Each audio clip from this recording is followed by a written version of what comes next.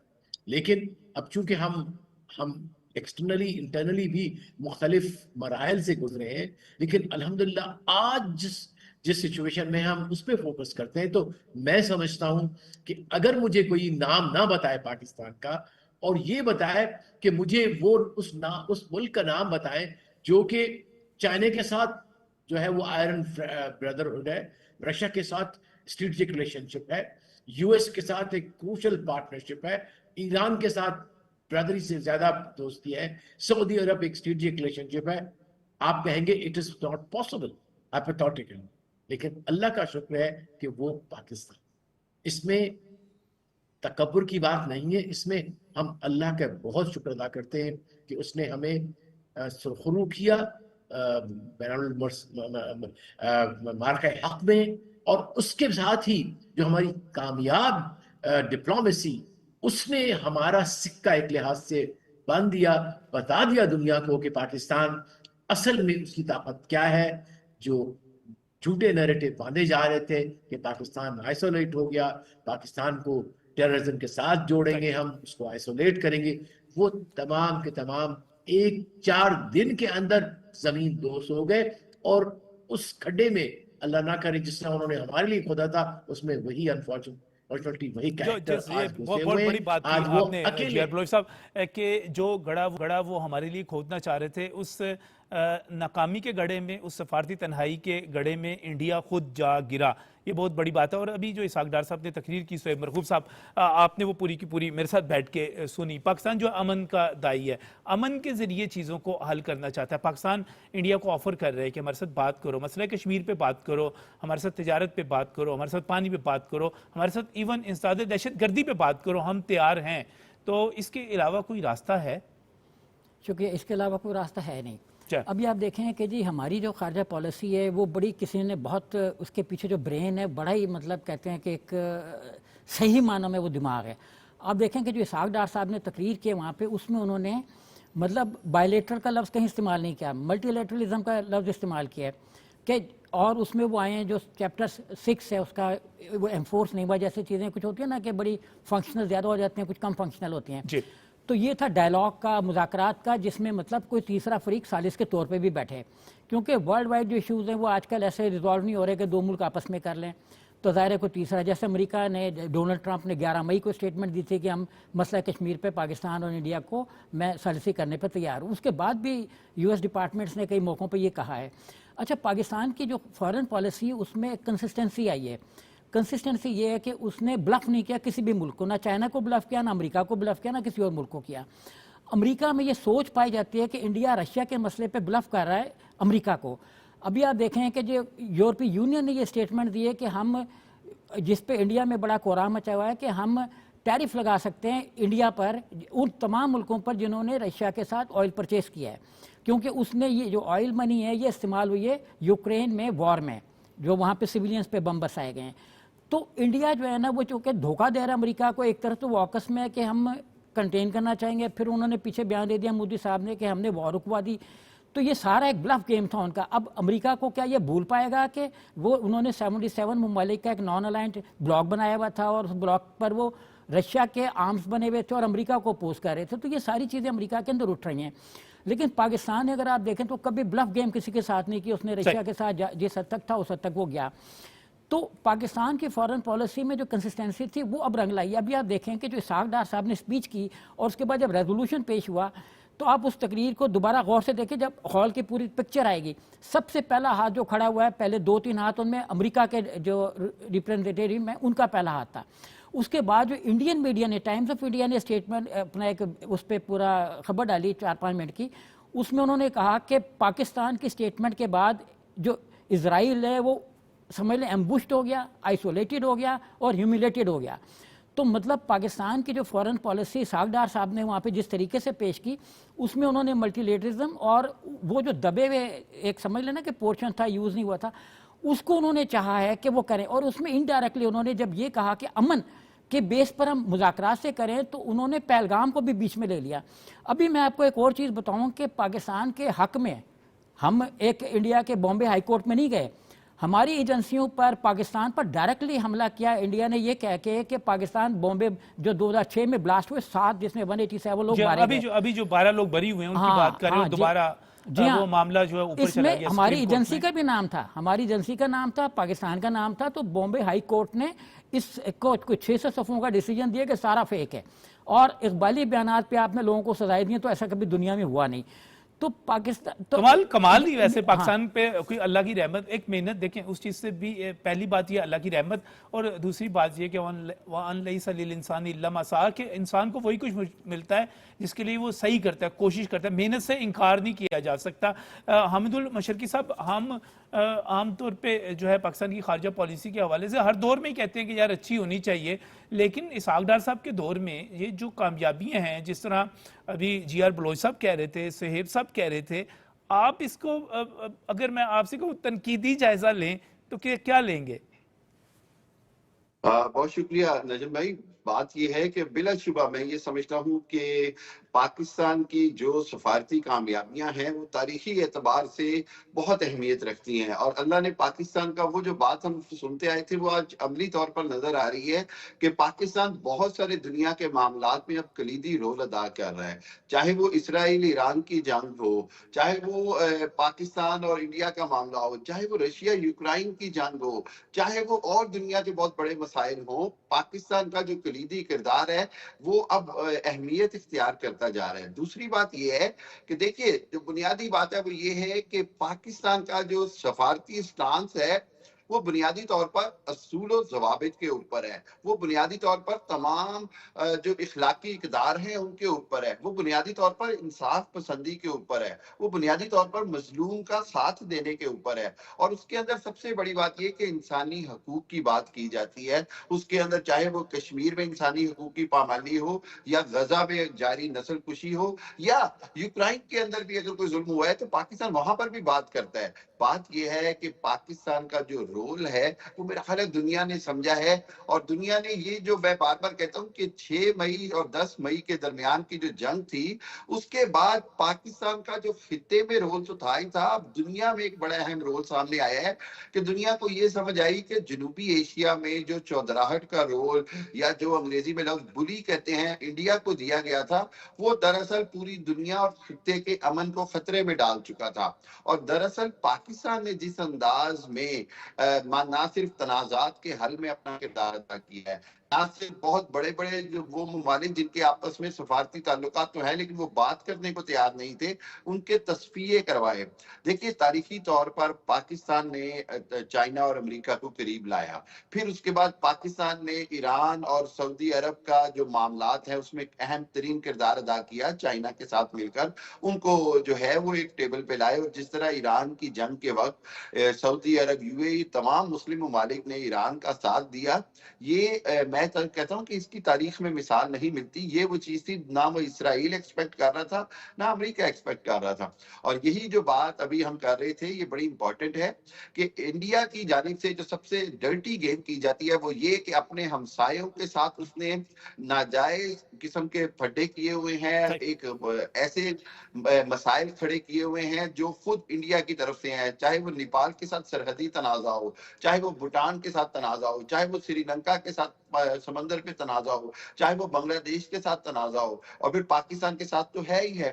اچھا, اس کے اندر ہوا یہ کہ اصل میں بڑی اس چیز کو کریٹیکل یہ سمجھتا ہوں کہ چونکہ دنیا کے نے یہ دیکھا کہ پاکستان کا جو موقف اصولی ہے اس کے اندر, چاہے وہ چائنا کے ساتھ اپنے تعلقات پوری دنیا کو بتا کر استوار رکھتا ہے, کسی سے چھپاتا نہیں, ڈھکے چھپے نہیں, اسی طرح پاکستان امریکہ کی اہمیت کو ہر حالت میں مانتا ہے کہ وہ کہیں بھی ڈھکی چھپی نہیں ہے. وہیں پر پاکستان رشیا کے ساتھ دوستی رکھتا ہے کہ پاکستان سمجھتا ہے کہ خطے کے اندر چائنا, رشیا, ترکی اور پاکستان کا مل کے ایک بلاک جو ہے وہ بڑا ضروری ہے. تو میرا خیال یہ ہے کہ آئندہ آنے والے دنوں میں انشاءاللہ پاکستان کی مزید سفارتی کامیابیاں آپ کو نظر آئیں گی, اور سفارتی کامیابیاں جو ہیں وہ آٹومیٹیکلی معاشی کامیابیوں میں بدلیں گی. معاشی کامیابی کامیابیاں جو ہیں وہ خود بخود ملک کے اندر استحکام لائیں گی اور غربت کے خاتمے کی طرف جائیں گی. سو یہ سارا انگریزی میں ایک لفظ یوز ہوتا ہے چین ایفیکٹ, ٹریگر ایفیکٹ ہے. تو ہر چیز کا ایک ایفیکٹ ہوتا ہے. جہاں سفارتی کامیابیاں دنیا میں پاکستان کو بہتری کی طرف لے جا رہی ہیں, وہاں اندرونی طور پر بھی اس کے بڑے اچھے نتائج دیکھنے کو ملیں گے. بالکل صحیح. اور خاص طور پہ اگر میں اس کو اسپیسیفکلی ڈسکس کرنا چاہوں جی آر بلوچ صاحب, تو ایران کی پارلیمنٹ کے اندر جس طرح تشکر کے نعرے لگے, اور پھر ابھی افغانستان کے ساتھ معاملات بہت حد تک جو تھے ایک جو مخاصمت والی چیز سمجھی جا رہی تھی اس کو نیوٹرلائز کیا گیا. ہمارے وزیر خارجہ کی جو ملاقات ہوئی افغان وزیر خارجہ کے ساتھ چین میں, اور اس کے بعد ابھی جو حال ہی میں معاہدے ہو رہے ہیں, جس طرح بات ہو رہی ہے, پھر آپ ان تمام ابھی بنگلہ دیش کے ساتھ ہماری جو گہری ہوتی دوستی ہے, ابھی ابتدائی طور پر یہ کہہ دیا گیا ہے کہ آپ سفارتی اور سرکاری پاسپورٹس پر ویزا فری انٹری کر لیں, تو وہ جہاں بھی تھوڑی بہت رفت تھی وہ دور ہونی شروع ہو گئی. آپ خطے میں پاکستان کے کردار کو کس طرح دیکھتے ہیں؟ جی آئی تھنک یہ بہت ہی اہم ڈائمینشن ہے ہمارے فورن پالیسی کا, چونکہ ایز دے سے کہ چیریٹی سٹارٹس فرام ہوم. اس کے علاوہ بھی جب آپ فورن پالیسی کے اس پہ آ جاتے ہیں, اصولوں پہ آ جاتے ہیں, تو سب سے پہلے آپ نے اپنے نیبرہڈ کو اور اپنے ریجن کو کرنا ہوتا ہے کنسولیڈیٹ, اس کے بعد پھر آپ گلوبل کی طرف جاتے ہیں.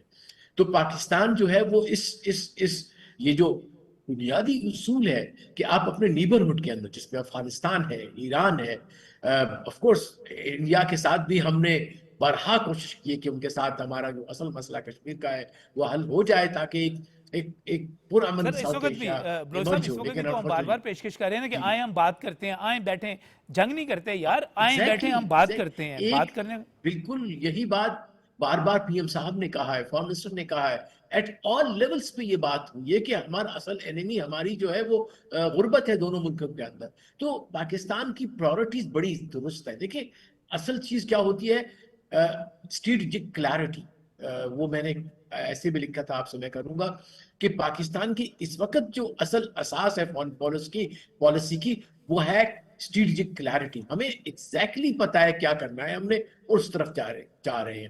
اور جب اسٹریٹجک ایمبیگوٹی ہوتی ہے, جب اسٹریٹجک ہائپوکریسی ہوتی ہے, جو کہ ہمیں نظر آئی انفارچونیٹلی ہندوستان کے کیس میں, کہ ان کو پتہ نہیں کہ وہ روس کے ساتھ ہیں یا امریکہ کے ساتھ ہیں, چائنا کے ساتھ لڑائی کرنی ہے, چائنا کے ساتھ دوستی کرنی ہے, اسرائیل کے ساتھ ہیں یا فلسطین کے ساتھ ہیں. تو یہ اس لیے آتی ہے ایمبیگوٹی جب آپ کے رہنما اصول, جب آپ کے اخلاقی اصول پہ کوئی آپ کی پابندی نہیں ہوتی, اس پہ آپ کاربند نہیں ہوتے. لیکن ہم بمنہائے قوم, ہماری جو قیادت ہے وہ سیاسی بھی اور عسکری بھی, اور ہمارے ڈپلومیٹس بھی جو کہ منسٹری آف فورن افیئرس کے جو آفیشلز ہیں, ایمبیسڈرز ہیں, اور جو اسلام آباد میں ہیں, ان کو یہ پتہ ہے, ان کو they are very clear about اور اسٹریٹجک ڈائریکشن کرنا کیا ہے ہم نے. تو اس وجہ سے ہم we are able to have that balance. اور ہماری جو فورن پالیسی ہے, انیشیٹوز ہے, ہماری جو بات چیت ہے, اس میں ایک وزن ہے اور کریڈیبلٹی. دنیا میں جب تک کہ آپ کی فورن پالیسی کریڈیبلٹی نہ ہو, الفاظ کی کریڈیبلٹی نہ ہو, آپ کی رسپیکٹ نہیں ہوتی ہے. ایز دے سے in case of personal things کہ the respect has to be earned, cannot be demanded. لیکن جب آپ کے پڑوس والا ڈیمانڈ کرتا ہے, سری لنکا سے ڈیمانڈ کرتا ہے, بھوٹان سے, بنگال سے, بنگلہ دیش سے یا ہم سے, تو کیا جواب ملتا ہے اس کو؟ وہی جو اس کو ملنا چاہیے. لہٰذا ہم نے اپنی رسپیکٹ, ہم نے اپنا اسٹیٹس ارن کیا ہے with good strategy, with morality, اخلاق, mutual respect, equal sovereign equality and mutual interest, and most importantly the principle of win-win interaction کے جہاں آپ کو بھی فائدہ. یہ بہت سارے سفارتکار بتاتے ہیں کہ جے شنکر جب دوسرے کسی ملک میں جاتے ہیں تو وہ بالکل ایک نا ایسے ماسٹر کی طرح انسٹرکٹ کرتے ہیں. بالکل ایک رول ان کا ایسے ہوتا ہے جیسے وہ کوئی گفتگو کر کے, کوئی معاہدہ کر کے احسان کر رہے ہیں اس سے. اور خود نریندر مودی کی جو باڈی لینگویج ہے وہ لوگوں کو اوفینڈ کرتی ہے. یہ جو ارن کرنے والی رسپیکٹ کی آپ نے بات کی, بہت بڑی بات ہے.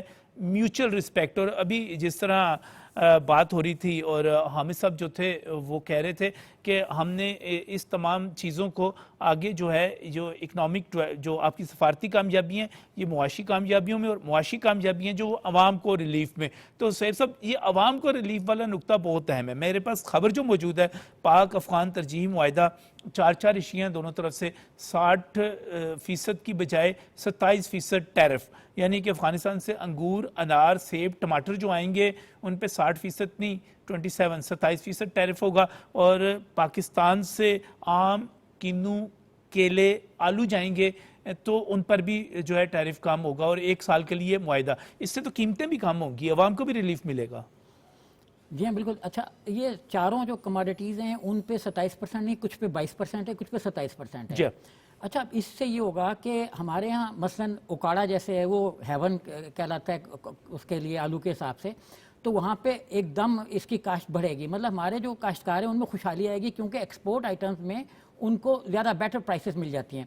اچھا اسی طریقے سے مینگو کی ہمیں بہتر پرائس ملے گی, کنو کی بہتر پرائس ملے گی ہمارے کاشتکار کو. یہ ایکچولی جو اس کے لیے ایک ہارویسٹ پلان بھی گورنمنٹ نے تشکیل دیا. اس کے پیچھے یہ نہیں کہ ہم ان کو برآمد کر دیں گے ملک میں کوئی شارٹیج ہو جائے گی. یہ انہوں نے ایک پورا ہارویسٹ پلان بنایا ہے کہ ہم اپنے ملک میں ان چیزوں کے جو پروڈکشن ہے اس کو کیسے بڑھائیں گے, اور جو بڑی ہوئی پروڈکشن ہے اس کو ایکسپورٹ کریں گے اور وہاں سے امپورٹ کریں گے. اچھا وہاں سے جو ہم کاٹن را کاٹن امپورٹ کریں گے اس کا ہمارے کاٹن انڈسٹری کو فائدہ ہوگا. ٹیکسٹائل ہماری ویسے ہی آپ کو پتہ ہے کہ اس کی ایکسپورٹ بڑھ رہی ہے, اور ہم ایسے ملکوں میں بھی مثلا جیسے کہتے تھے UAE کے ساتھ ہماری اب 10+ بلین ڈالر کی ہماری ان کے ساتھ ٹریڈ ہو چکی ہوئی ہے. تو یہ ایک مطلب ایگریکلچر بیسڈ جو ان کے ساتھ کانٹریکٹ ہوا ہے یہ ایگریکلچر کو سپورٹ کرے گا. جیسے آپ نے شروع میں بھی ابھی کہا کہ ہمارے منسٹر جو انٹیریئر افیئرز ہیں وہ وہاں پہ گئے ہوئے ہیں, اور وہ انٹیریئر کے بھی کچھ جو ہمارا ایک بڑا پس منظر ہے نا ٹیررزم کی روک تھام اور یہ وہ اس کو فیسیلیٹیٹ کریں گے. امریکہ نے آج پھر کہا ہے جو مطلب سلامتی کونسل کا اجلاس ہوا ہے اس کے بعد بھی انہوں نے کہا ہے کہ ہم کہ پاکستان کی جو مطلب اینٹی ٹیررزم کی پالیسی ہم اس کو سپورٹ کرتے ہیں.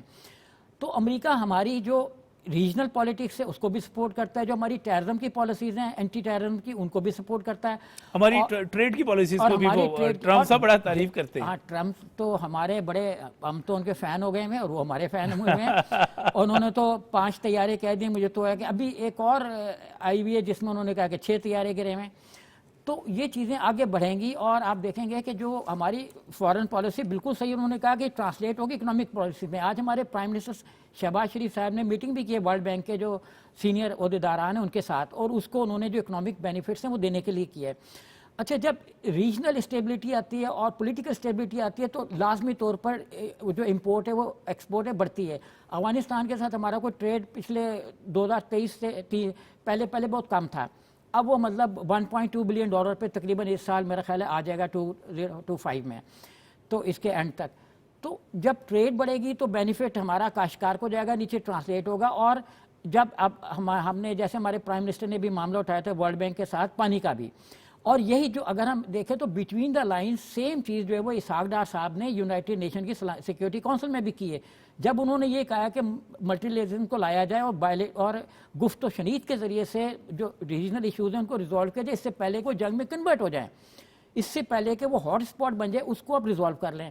انڈیا ان چیزوں کو بڑی اس کے ساتھ دیکھ رہا ہے. جو آپ نے بات کیا نا, اگر ہم اس کو ملا کے دیکھیں کہ جے شنکر کے بارے میں تھا لیزر آئی, اور اب لوگ ان سے پوچھتے ہیں لیزر آئی کدھر ہے بھائی, اور وہ یہ کہتے تھے کہ یورپ ہمیں نہ بتائے کہ ہمارا مفاد کیا ہے, ہم یورپ کو بتائیں گے کہ ورلڈ کا مفاد کیا ہے. تو ان کی یہ فارن پالیسی پٹ گئی. فارن پالیسی یہ کہ گیو اینڈ ٹیک, ہم آپ کے جو ہاں جی عزت دیں, عزت لیں. یہ آپ جو استاد بن کے اور آپ ماسٹر بن کے, اور آپ بلکہ استاد اور ماسٹر والے لفظ تو بہت اچھے ہیں, آپ آقا بن کے جب آپ کام کرنے کی کوشش کرتے ہیں تب نہیں ہو پاتے. میں حامد بھائی میں نا ایک بڑی باقی تمام ممالک کے ساتھ تعلقات ایک طرف, اور میں بنگلہ دیش کے ساتھ جو چیزیں ہوتی ہیں ان پہ بہت انٹرسٹ لیتا ہوں. اور اس میں آپ یہ دیکھیے کہ ایک وقت تھا کہ پاکستانی بنگلہ دیش کے ایئرپورٹ پر اترتے تھے, حسینہ واجد کے دور کی بات کر رہا ہوں, تو ان کے لیے علیحدہ کاؤنٹر بنے ہوئے ہوتے تھے وہاں پر, وہ رکیں وہاں پہ اسپیشل چیکنگ ہوگی اور ان کے لیے مشکل ہوگی, ان پہ نظر رکھی جائے گی. اب یہ ہو رہا ہے کہ پاکستانیوں کو نہ صرف ویزا آسان کر رہے ہیں بلکہ یہاں تک ہو رہا ہے کہ سفارتی اور سرکاری پاسپورٹس کے اوپر تو آپ بغیر ویزے کے انٹری ہو سکے گی. محسن نقوی صاحب کرکٹ کے ایشو پہ وہاں پر موجود ہیں ڈھاکہ میں, لیکن وہ وزیر داخلہ کی حیثیت سے بھی وہاں پر ایکٹیو ہیں. تو بنگلہ دیش کے ساتھ تعلقات, اس پہ کیا کومنٹ کریں گے؟ نجم بھائی, میں سمجھتا ہوں کہ وقت کا پہیہ جو ہے وہ صحیح سمت اب چل پڑا ہے. سب سے اہم بات یہ ہے کہ دیکھیے جس انداز میں ڈھاکہ بنگلہ دیش ہم سے علیحدہ ہوا, ایک ٹریجڈی تھی, ایک سارا کچھ تھا, لیکن جو تاریخی بات ہے وہ یہ ہے کہ انڈیا نے اس کا جس انداز میں, بدترین انداز میں اس کو پاکستان کے خلاف استعمال کیا, پھر اس کے بعد پچھلے 12-14 سال حسینہ واجد کی جو پپٹ حکومت تھی, جب تک اس کی حکومت کے دور میں جس انداز میں عوامی سطح کے اوپر پاکستان اور بنگلہ دیش کو دور کرنے کی کوشش کی, جو کہ میں سمجھتا ہوں ہمیشہ سے ناممکن تھا. آپ نے دیکھا کہ جیسے ہی وہاں پر انڈین پپٹ حکومت ہٹتی ہے, اس کے بعد پاکستان کی حکومت کی جانب سے, پاکستان کی سیکیورٹی فورسز کی جانب سے, پاکستان کے عسکری اداروں کی جانب سے جتنے اچھے کانفیڈنس بلڈنگ میجرز یعنی اعتماد سازی کے فیصلے کیے گئے, اس کے نتیجے میں ہم نے دیکھا کہ کس انداز میں بنگلہ دیش ایک بچھڑے ہوئے بھائی کی طرح دوبارہ ہمارے ساتھ جڑا ہے. اور اس کا نتیجہ یہ ہے کہ آج انڈیا کے اندر اس بات پہ صفحہ ماتم بچھی ہوئی ہے. آج انڈیا جو ہے وہ بنگلہ دیش کے اندر اس سے جنگ کرنے پہ تلا ہوا ہے, اور بنگلہ دیش چونکہ پاکستان اب ساتھ ہے تو اس کے ساتھ برابری کا جواب دینے کو تیار نظر آ رہا ہے. وہاں پر بھی سرحدی تنازع جو ہے اس کے اندر بڑا واضح جواب دینے کی بات کی جا رہی ہے.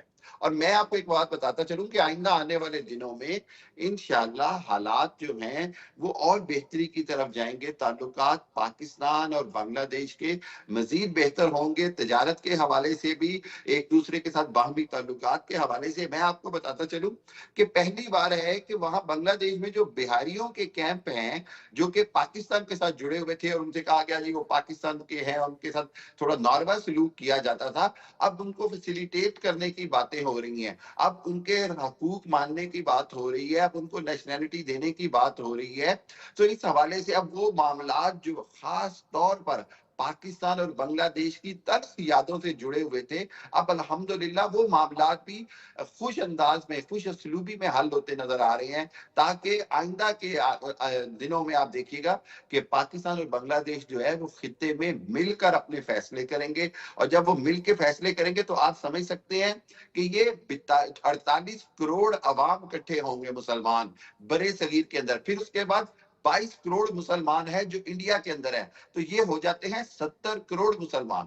تو پورے جو برے صغیر کے اندر جو ہندوؤں کی تعداد ہے وہ 70 کروڑ سے کہیں کم ہے. اور اس کے اندر اگر نچلی ذات والے ہندو میں نکال دیتا ہوں, جن کو خود ہندو سرکار اور راشٹریہ سیوک سنگت جو ہے وہ انسان ہی نہیں سمجھتی ہے, تو 1 ارب کے قریب وہ نظریاتی لوگ آ جاتے ہیں جو ہندوتوا کے خلاف ہیں, جو ہندو جنونیت کے خلاف ہیں, جو مودی کی آئیڈیالوجی کے خلاف ہیں. سو خطے کے اندر یہ جو طاقت کا توازن ہے, جو آبادی کے حوالے سے آئیڈیالوجی اور نیریٹو کا توازن ہے, یہ مکمل طور پر آپ کو بدلتا نظر آ رہا ہے. اور یہی وہ کامیابی ہے جو میں سمجھتا ہوں نہ انڈیا سے ہضم ہو رہی ہے, نہ اجیت دیول کو سمجھ آ رہی ہے. آخر میں حامد صاحب اگر میں آپ سے یہ پوچھوں کہ انڈیا جو ہے اس کے پاس کوئی راستہ رہ جائے گا مذاکرات کے علاوہ تنازعات کو حل کرنے کا, یا وہ کوئی جنگ کی حماقت کرے گا؟ تو آپ کا کیا اندازہ کیا ہوگا؟ دیکھیے میرا خیال یہ ہے کہ جس طرح مودی کے خلاف آوازیں اٹھ پڑی ہیں, خود سبرامنیم نے بھی استعفے کا مطالبہ کر دیا ہے, بہت سارے بی جے پی کی لیڈرشپ نے, RSS کے پریزیڈنٹ نے مطالبہ کر دیا ہے مودی کے استعفے کا. اگر مودی نے اپنے استعفے سے جان چھڑانی ہوئی اور استعفیٰ نہ دینا ہوا تو وہ جنگ کی شرارت کر سکتا ہے. لیکن میں سمجھتا ہوں کہ خود بی جے پی کے اندر بھی لوگ ہیں جو اب کسی طرح بھی پاکستان سے جنگ کرنا نہیں چاہتے اور چاہیں گے کہ مودی ایسا پاگل پن نہ کرے. بالکل. میں جی آر بلوچ صاحب, پاکستان آفر کر رہا ہے بات کریں ہمارے ساتھ کشمیر پہ, تجارت پہ, انسداد دہشت گردی پہ, پانی پہ. آپ کو لگتا ہے بھارت بات کرے گا یا کوئی اور راستہ اختیار کرے گا؟ دیکھیے بات کرنے کے علاوہ کوئی چارہ بھی نہیں ہے ہندوستان کے پاس. تو کچھ پوسچرنگ ہوتی ہے جو دنیا کو دکھانی ہوتی ہے, اور اس میں پھر یہ ہوتا ہے چونکہ جو ڈپلومیسی کی سائنس اور آرٹ ہے اس میں آپ کو ٹینیسٹی دکھانی پڑتی ہے, آپ کو بردباری دکھانی پڑتی ہے, آپ کو کنسسٹنٹ رہنا پڑتا ہے. تو پاکستان اور پھر کہ پرووک نہیں ہونا ہوتا ہے. This is what exactly we did. In fact میں سمجھتا ہوں یہ دنیا کی تاریخ میں لکھا جائے گا اس کو کہ سمجھ آ جائے گی. ایون ان دا ہیٹ نہیں، میں ایک بہت امپورٹنٹ نقطہ بتانے لگا ہوں کہ ان دا ہیٹ آف وار جب ہمارے جہازوں نے 10 ٹارگٹ کو انہوں نے لاک کیا پھر بھی ضبط دکھایا. یہ بہت بڑی حکمت ہے اور بڑا ایک پاک کمال ضبط کا ہماری بڑائی مظاہرہ تھی، ہے. اور اس میں ہم جو ہے آج بھی جو ہے فخر کے ساتھ یہ بات کہہ سکتے ہیں. سہیب صاحب میں کمنٹ آپ کا بھی چاہوں گا اس پہ. دیکھیں میرا نہیں خیال کہ انڈیا ویسی حماقت کرے گا، کیونکہ اس نے کافی ہزیمت اٹھا لی ہے. جو کچھ اس کے ساتھ ہو چکا ہے ورلڈ فورم پہ، وہ اب جنگ کرنے کی تو حماقت کرے گا نہیں. اور میرا خیال ہے کہ جو پانی کا مسئلہ ہے وہ ابھی چونکہ انٹرنیشنل کورٹ میں ہے، تو جیسے اس کا ڈیسیجن آئے گا یہ ریزالو ہو جائے گا. آج بھی جو پرائم منسٹر نے بات کی وہ اسی طرح کی ہے. تو جنگ کی حماقت نہیں کرے گا جیسے سابق امبیسڈر صاحب نے فرمایا ہے، تو اس کو آخر میں میز پر آنا پڑے گا. بالکل صحیح. بلوچ صاحب آپ کوئی کمنٹ کر رہے تھے، کچھ بیچ میں رہ گیا، معذرت. میں بتانا یہ چاہ رہا تھا چونکہ ہماری ایک لحاظ سے فوکس جو اسپیچ تھی deputy prime minister foreign minister صاحب کی جنرل یو این میں، تو اس کو بتانا ہمارے لیے اور ہمارے سامعین کے لیے ضروری کہ اس وقت پاکستان جب پریزیڈنسی سنبھالے ہوئے ہے تو اس وقت 3 بڑے اہم نکات انڈیا کے بہت بڑے ہیں، اس کو لایا گیا ہے اور اس کی جو ہے وہ ایک کانفرنسز ہوئی ہیں لمحے سے، اور it is one of the conference جس میں یہ شامل ہوئے ہیں.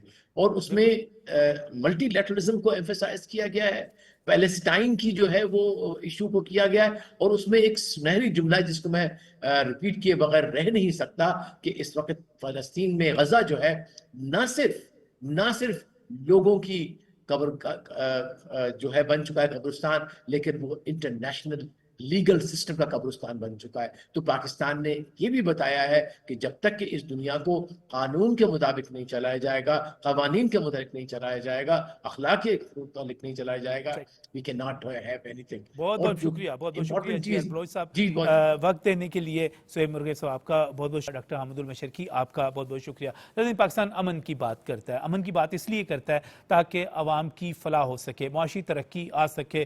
اور پاکستان میں بھی شاید کچھ لوگ ایسے ہوں جن کو کچھ اچھا نظر نہ آتا ہو، لیکن دنیا کو اس وقت بہت کچھ اچھا نظر آ رہا ہے. میں آخر میں ایک خبر آپ کے ساتھ شیئر کرنے جا رہا ہوں. S&P گلوبل نے پاکستان کی جو کریڈٹ ریٹنگ ہے اس کو CCC سے -B میں، یعنی کہ آپ یہ سمجھیں کہ C سے B میں کنورٹ کر دیا ہے. ہماری کریڈٹ ریٹنگ بہتر ہوگی، ہماری معاشی حالت بہتر ہوگی کیونکہ ہمارے زر مبادلہ کے ذخائر بہتر ہو گئے، ہماری مہنگائی بڑھنے کی شرح جو تھی وہ بہت کم ہوگی، ہماری ترسیلات زر بہت بہتر ہوگی، ہماری شرح سود کم ہو گئی. اور یہ سب کچھ جو کامیابی ہے یہ ایک ٹیم کی وجہ سے ہے. شہباز شریف، جنرل عاصم منیر، اسحاق ڈار، آصف زرداری، یہ پوری کی پوری ٹیم جو ہے اس وقت کام کر رہی ہے. دعا کیجئے اللہ تعالیٰ پاکستان کو ترقی کی راہ پہ رکھے، سلامتی کی راہ پہ رکھے، اور یہ سب کچھ ہم عوام کو اس کا بینیفٹ پہنچا سکیں، ان کو ریلیف مل سکے، وہ زیادہ سے زیادہ خوشحال ہو سکیں. اسی دعا کے ساتھ اللہ حافظ.